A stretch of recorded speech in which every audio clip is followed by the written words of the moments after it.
Hello! Welcome or welcome back to my booktube channel, Goddess of Gore. My name is Vix and I like to talk about horror, thriller, sometimes fantasy and occasionally sci-fi books every week. So, why am I dressed like this? Do I need an excuse to rock double denim? Well, this week is part 2 of my themed recommendations, and since in some parts of the world the kids are on summer break from school, I thought I would recommend some brilliant kids on bikes genre books or just general kids versus evil books. And guess what? There's a ton of books to go through, so we better get on with it.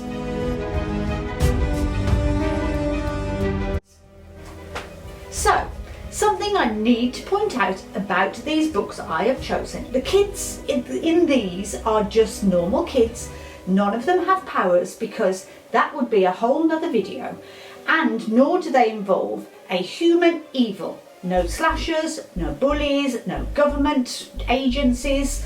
So you'd think it was a relatively niche. Me too, but no. First of all, what is the kids on bikes trope? A broad description from Google is about a group of kids of varying ages going on a coming of age journey together, usually while riding around on bikes. This journey always involves some kind of adventure, often with a supernatural event or science fiction encounter, but not always. So, I've just made it a little more specific. I have a mix of classics and some new up-to-date books that still reek of nostalgia, some YA, some adult, and I will try to give you a very brief description so that you can get reading without any spoilers. But we shall begin with the classic numero uno. You can pretty much guarantee it's at the top of the list. It by Stephen King, the book that most people think of from 1987 with the TV show scaring the living hell out of me back in 1990 and pretty much gave me chlorophobia ever since. Set in Maine, as Stephen's books usually are, in a town that is now iconic, Derry. It follows 7 kids self-dubbed the Losers Club and their summer of 1989 when they encounter a shape-shifting entity that preys on your own personal fears. And then, a few more big boys in the trope are Ghoul by Brian Keene, Summer of Night by Dan Simmons, and The Travelling Vampire Show by Richard Lehman. Ghoul is about 3 boys, Timmy, Doug and Barry, at the beginning of their long-awaited summer holiday.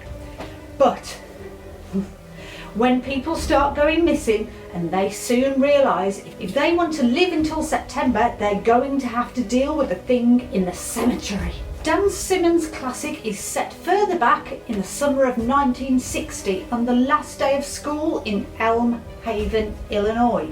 12-year-old Tubby Cook vanishes from school. 5 of his classmates start to put 2 and 2 together when they find out this isn't the first of the strange goings on, and it's up to them to put the evil to rest once and for all. And in The Travelling Vampire Show, Lehman sets the scene in 1963. In a long hot summer, teenagers Dwight, Rusty and Slim see a flyer for a travelling vampire show featuring the only known vampire in captivity, for over 18s only, and the whole town of the adults are going to watch it. Trouble is, they're only 16 and they'll have to sneak out at midnight to see it. Except the show isn't quite what it seems, and only these kids have the brains and the skills to save the town. Paper Girls is a graphic novel by Brian K. Vaughan, set in 1988, when one morning, the day after Halloween, a bunch of 4 paper girls are out on their rounds when the town is taken over by an evil force from the future, featuring a whole bunch of 80s nostalgia, walkie-talkies, hockey sticks. You know, these plucky girls will save the day.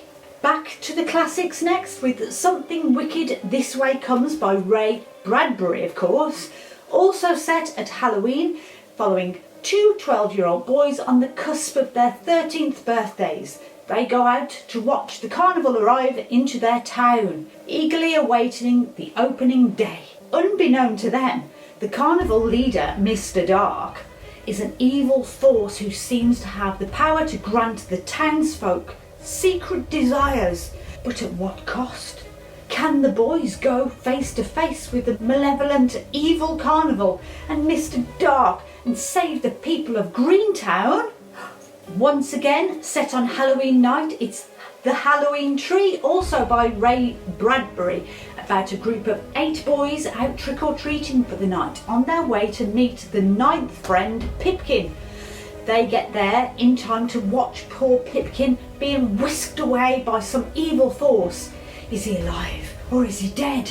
With the help of Mr. Moundshroud, the boys go after Pipkin in the hope of a rescue through apparently time and space, coincidentally learning all about the Halloween story, ghosts and death, along with history. So, a bit of a history lesson, if you will, while saving their friend from evil. Ronald Kelly's Fear tells a tale about Jeb, whose best friend Mandy has just gone missing, and he has to face the local legend, part snake, part demon, who feasts on the blood of children. Along the way, Jeb collects other brave kids who are willing to stand up to evil and save those they hold most dear.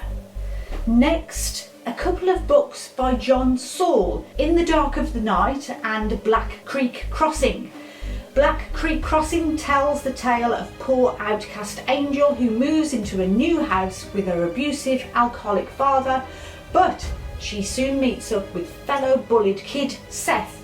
Seth tells Angel all about her new home and the grisly crimes that happened to the previous tenants, and the rumours that it was something supernatural that never left. Angel and Seth, being pesky little 15-year-olds, decide to try and contact the supernatural being in the house, but once they say hello, the evil doesn't want to say goodbye. The pair will have to face the forces they have unleashed upon the small town of Roundtree.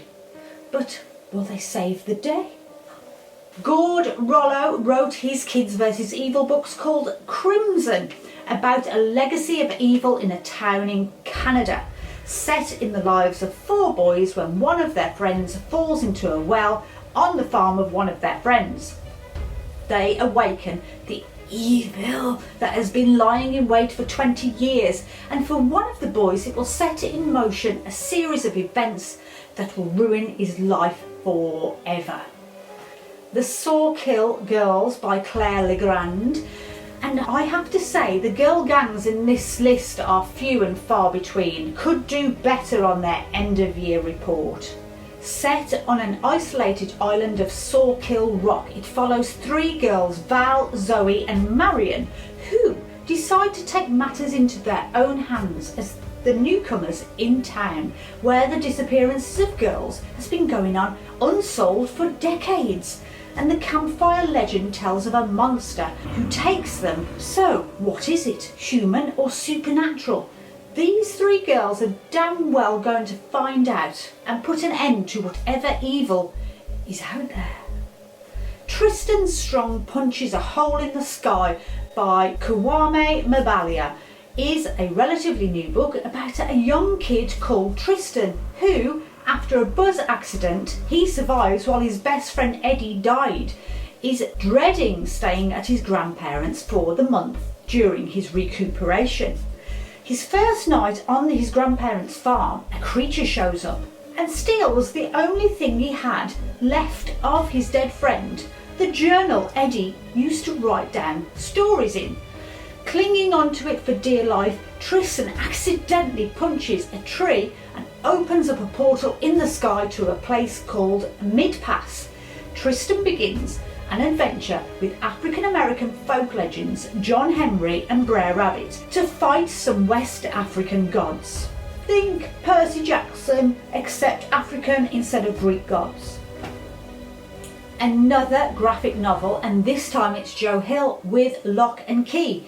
After the murder of their father, the children and their mother move back to their ancestral home called the Key House. The youngest child, Bode Locke, begins to hear whispering coming from behind the doors, and it soon becomes apparent that the house is filled with supernatural beings, and it seems their father's death was not a random murder after all. It's obviously up to the Locke children to figure out the mysteries of the house and what the house is hiding over the 8 parts of this graphic novel series. In Haven by Tom Deddy, it's back to the 1960s after an outcast called Paul Graymore is caught carrying a wounded girl into the town of Haven. They think they've caught their child killer. He's found guilty even though there's very little evidence and goes to prison. All is quiet for the 17 years he's behind bars, but now he's returned, the killings have started again. So, Paul isn't the killer. Who or what is? Well, that's where Denny and Billy come in. You can be sure that they, with the help of the local priest, Father McCarthy, they will find out exactly what's what. Set in the 1980s, the Saturday Night Ghost Club by Craig Davidson, who, if you didn't know, is also known as Nick Cutter, centres around Jake during his summer before he turns 12. Spending most of his time with his uncle Calvin, who owns an occult shop and runs a hotline for UFO sightings and ghostly experiences, Jake befriends Billy and Dove, who are new in town, and they soon all tag along with Jake and Calvin's Saturday Night Ghost Club, where they go out on a surprise, surprise Saturday night to investigate the accounts that come in from the hotline. If you like nostalgia of the 1980s and shorter tales, then this is the one for your summer.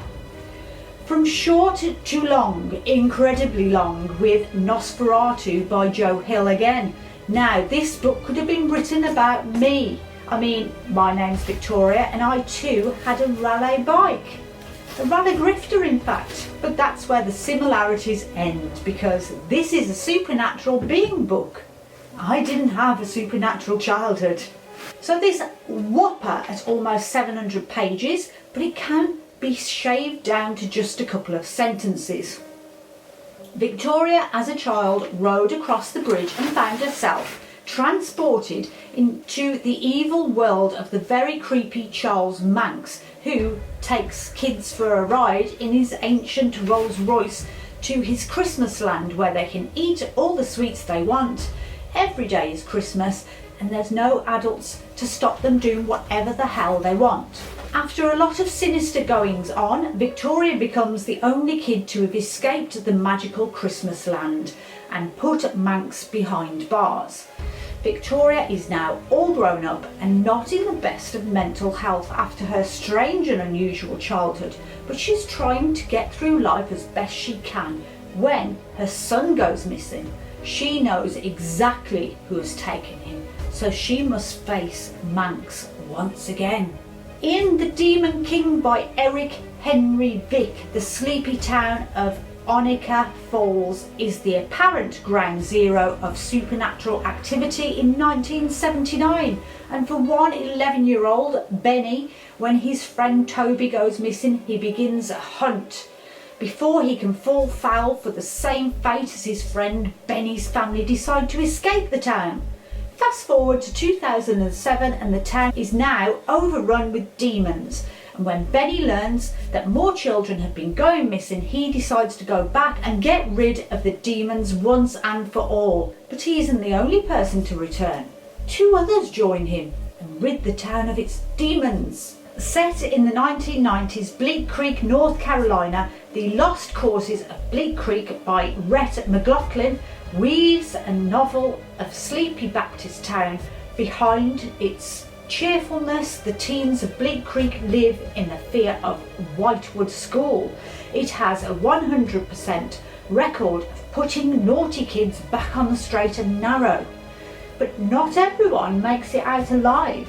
So when one of the group of friends, Alicia, gets sent to Whitewood after trying to make their own low-budget horror film called Polterdog, Rex and Leaf pair with another amateur filmmaker, Janine, eager to rescue their friend from the school founder and his underlings. Will they rescue Alicia in time to save her life from the evil behind the Whitewood walls? Will good win over evil? Well, you know you'll have to read it to find out. Christopher Golden's book Straight On Till Morning, told in 3 parts.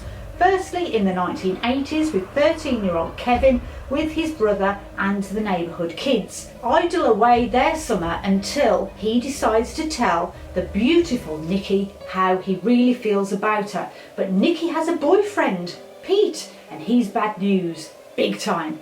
When Pete kidnaps Nikki and sends her away to a scary magical place, second to the left and straight on till midnight, Kevin and his friends have to rescue her. In case you haven't guessed it, this is a dark tale loosely based on Peter Pan that will leave you with your spine chilled rather than your heart warm. Speaking of Neverland, we have the novel by Douglas Clegg, set on Gull Island in Georgia, a place where the Jacksons have always holidayed with their grandmother. But this summer, Bo Jackson follows his cousin to a shack in the woods, a clubhouse if you will, dubbed Neverland. Rooted in the 1960s, it is filled with the nostalgia of the time. The book is narrated by the cousin Sumter. He tells the tale of how the shack had started rather innocent and soon became a place of worship and sacrifice to a god known as Lucy. But pretty soon Lucy begins to get stronger. What exactly is Lucy? What terrible games will she make them play next? And can Bo find the courage to say no to Lucy? You know how you can find out the answer, don't you? Next, another book that isn't straight up horror, and that is One Word Kill by Mark Lawrence. Yes, the author of the Broken Empire series and the Book of Ice series. This is a book set in 1986 and follows 15-year-old Nick, who is a genius and has just found out he's dying. Yeah, pretty crap week for Nick. During one of his weekly D&D games, new girl Maya brings with her a load of new weirdness. And now, a strange man, who is very familiar to Nick, shows up and starts to follow him until he gives him a cryptic message. Maya is in grave danger. She just doesn't know it. She needs you to help her. So can Nick solve the clues, save the girl, defeat the monster, all in time before the terminal disease takes over? Well, this incredibly short, 200 pages short story certainly packs a punch if you're itching for a bit of 80s and D&D time travel. The final book I can recommend is a little known novel called The Year of Lightning by Ryan Dalton. This follows twins Malcolm and Valentine when they move into a new house in a new town. So, the house across the street isn't just weird, it's creepy, abandoned and weird. But Malcolm sees a face in the window of said creepy house one night. And how come lightning storms are suddenly breaking out all over town? Why is there a strange shadowed man lurking around? New friends Winter, Fred, Bryn, Carly and John join the quest to find out how it's all connected to the creepy abandoned house across the street. This book is Easter egg filled, Back to the Future referenced, adventure through time, and will the gang defeat the supervillains and save the town? Great Scott! Great Scott! So that's it. What did you think of my Kids vs Supernatural Eva sub-genre of the sub-genre Kids on Bikes? Is that too many subs? As always, thank you so much for watching and I hope you enjoyed the recommendations. What was your favourite thing to do during your summer holidays from school? Do you have a favourite book in the Kids on Bikes trope? You know, I found it very hard to narrow it down to just being supernatural evil because this list would have been 1,000 books long if I had included just the Kids on Bikes trope. It is enormous. I'm going to go now. I'm going to pop some wheelies on my grifter. Actually, I probably can't because those bikes weighed a fucking ton. I always wanted a rally chopper, you know, but I had to have my hand-me-down grifter because life is unfair. So maybe I'll learn some new skills on my roller boots, all while drinking Coca Pino, which was my favourite drink during the 80s. I'll put some pictures on of those, or sometimes Quattro. Remember that? Rise and Shine powdered? Yes, powdered orange juice. Oh, the days of endless summer. The world is truly my oyster. Until next time, bye bye.